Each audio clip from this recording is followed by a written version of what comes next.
Hello. So wherever you are, good afternoon, good morning, good evening, wherever you are. Um, if this is your first time, my name's Steve. I'm the pastor here at Riverside Ealing, and we have been reading Nehemiah together. I've endeavoured to try and do a whole chapter each week, but I couldn't do it for chapter 2. I broke it down. And similarly, this week, we're not going to do all of Nehemiah chapter 6. We're only going to do some of it. So today we're going to do Nehemiah chapter 6 verses 1 to 15. That's Nehemiah chapter 6 verses 1 to 15. So if you haven't read it, press pause, go and read it now, and then come on back. And this is literally just some of my thoughts of what has spoke to me through Nehemiah chapter 6 verses 1 to 15. So here, as we pick up Nehemiah chapter 6, we continue to read of the problems and the struggles Nehemiah had in trying to rebuild the wall in Jerusalem. In chapter 4, we read all about the opposition he got from outside. In chapter 5, we read all about the opposition he had within. To deal with it when he was doing the project. But here in chapter 6, verses 1 to 15, our attention turns back to the continued struggle with people outside, people not directly involved in the opposition he continued to face as he tried to lead the rebuilding of the wall project. And last week I gave the title, if there was going to be one, of Don't Be Blinkered but Don't Be Distracted. If I was going to give this week a title, it would be Don't Let Your Enemy Take Your Eyes Off God. Um, and here we see in chapter 6, verses 1 to 15, that the wall has largely been rebuilt. It's just the doors and the gates that haven't been done. And right at the start, we see Sanballat and Geshem, and these are two people who are opposed to the rebuilding of the wall. They see it as a threat, and they have already previously, in Nehemiah chapter 4, tried to stop the rebuilding of the wall happened. Their stance hasn't changed. Their opinion hasn't changed. And Nehemiah knows this. There's been no repentance. There's been no, we were wrong about this. But here they are at the start of chapter 6, contacting Nehemiah saying, we want to meet up. But the thing is, they haven't changed. So why do they want to meet up? They're not saying, let's meet up and let's talk compromise, or we've had a change of heart. Why do they want to see Nehemiah? Because they want to detract Nehemiah from the work of God. Nothing has changed in their court. They're not getting in touch for any other reason than to try and detract Nehemiah from the work of God. And if that's the point, then what is the point of Nehemiah meeting them? And verses 3 and 4 shows that Nehemiah shows wisdom here, and discernment and resolve. He doesn't go to meet them. Nehemiah knows what God has asked him to do. He's seen fruit because of it. He's rebuilding the wall, and he's working at reuniting and reviving the people. So what good would it be to Nehemiah to go and talk to these people who oppose him so strongly? There'd be no point, because he's not going to stop doing it. So what's the point in going to see them? And Nehemiah turns them down 4 times. 4 times. And I think this is real wisdom. I think it's wisdom we can all learn from. When someone gets in touch with us and we know what it's about, sometimes somebody gets in touch with us and we go, oh, why are they getting in touch with me? We know they think this, this, and this. Why are they getting in touch with me? We know why they're getting in touch with us. Nehemiah knew why Sanballat was getting in touch with him. We know it's probably because they disagree with us on something, or they want to set us straight.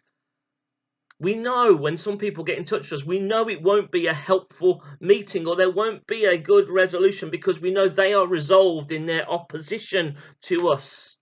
And they already know where we stand. But we take the meeting anyway, because we feel we should. And actually, what does that lead to?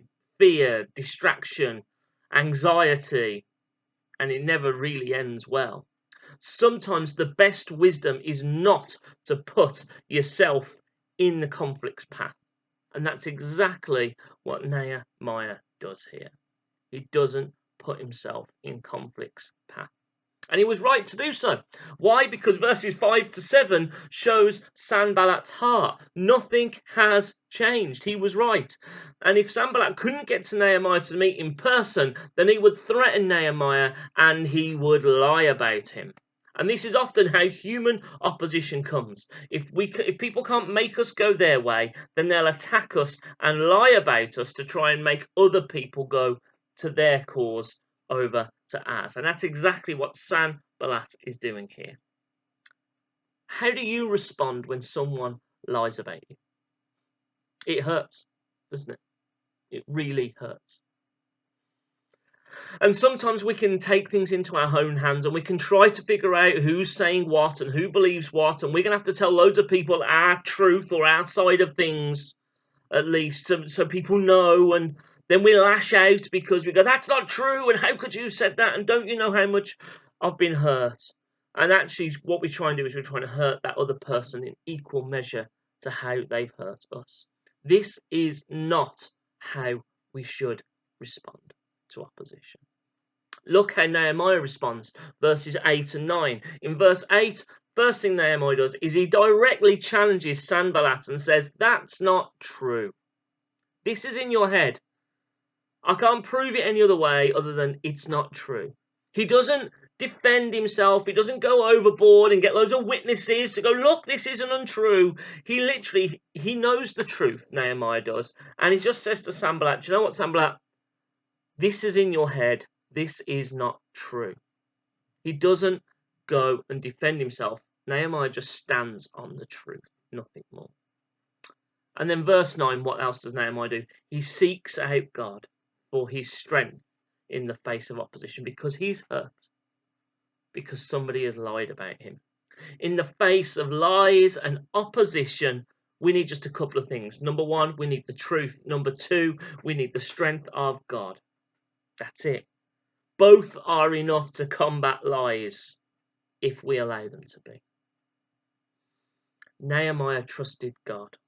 Nehemiah believed in God. Nehemiah knew the truth. He knew who God was. Nehemiah stood and lived on the truth and his faith in God. He trusted God with everything, even his own reputation. He asked God to strengthen him so he could continue to keep going, knowing that there would still be more opposition. Will we do the same? Verses 10 to 13 shows us another tactic of how the enemy tries to get to us, or how opposition can sometimes come. If we can't get directly attacked from the outside, the enemy or opposition will often come from the side to get us from within and to make us afraid. Because remember what I said a couple of weeks ago? When we're afraid, we stop moving. Being afraid just shrinks us and stops us from acting. Again, when we're working for God, what's more important? How we feel, what other people say, or the truth of God? There's many times I've stepped out in faith and I've been afraid of what will happen next. There's been times where I've stepped out in faith and I've seen breakthrough with God in a variety of situations, only to find people coming up beside me trying to fill me with fear to stop me from keep doing it anymore. If the enemy can't make us afraid directly, he will sometimes come at us from the side. And that's exactly what happens here. And that's where a test of faith becomes. Do you trust in God more or the opinions of other people? Here at Riverside, we sing a song called Our God. And I know I've talked about this song before. And the lyrics, let me read them to you. I know I've shared these before. Water you turn into wine. Open the eyes of the blind. There's no one like you. Into the darkness you shine, out of the ash we rise. There's no one like you. Our God is greater. Our God is stronger. God, you are higher than any other. Our God is healer, awesome in power. And if our God is for us, then who could ever stop us? And if our God is with us, then what can stand against? These are songs, these are words that we sing and declare regularly at Riverside. Do we really believe them? We need to be more like Nehemiah, who literally shows us what standing on these truths say, holding more onto the truth of who God is than the fear of man or the opinions of others. But it's a choice. Living in the fear of man means standing down when we should be stepping out for God. Who do we put our trust in? And then there's verses 14 and 15, and I think these are great verses, because after everything Sanballat and Tobiah and Geshem has done, you'd understand if Nehemiah sought revenge. You get it. After everything they've put him through and are continuing to put him through, you'd think revenge would be justified. But Nehemiah doesn't seek revenge. Nehemiah doesn't seek out justice for himself either. Revenge is the way of the world. It's not the way of God. It's not. How we deal with opposition shows how much we really trust God. That's the truth of it. Because when we actively seek out revenge, or we try and get justice for ourselves, what we're doing is we're saying, God, I don't trust you to show justice here, so I'm going to get it for myself. God, we don't trust you to deal in the justice that you can deal, so I'm going to make sure it happens before my eyes, in my way, how I think it should be done. God is the ultimate justice. He's dealer. He's the judge and justice dealer. Now, we may never see God's justice be done in someone's life that needs to see it. But does that matter?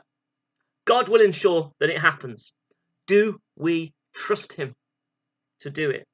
If we truly give these people who have wronged us and opposed us and lied about us and hurt us over to God, God will have his way. Do we trust him? Does it matter if we see justice done or not? It's not about us seeing it. It's about God making sure it happens.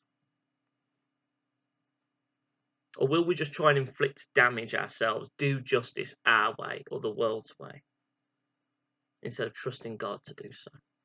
Nehemiah shows every step of the way he trusts God, even with those that oppose him and who have hurt him. That's God's way. Will we do the same? Trusting in him. And what happens when we trust God with everything, even with the hurt and the people that oppose us? Verse 15, the work of God gets done. After 50-something days, the wall is finished. Why? Because Nehemiah wasn't distracted by the enemy.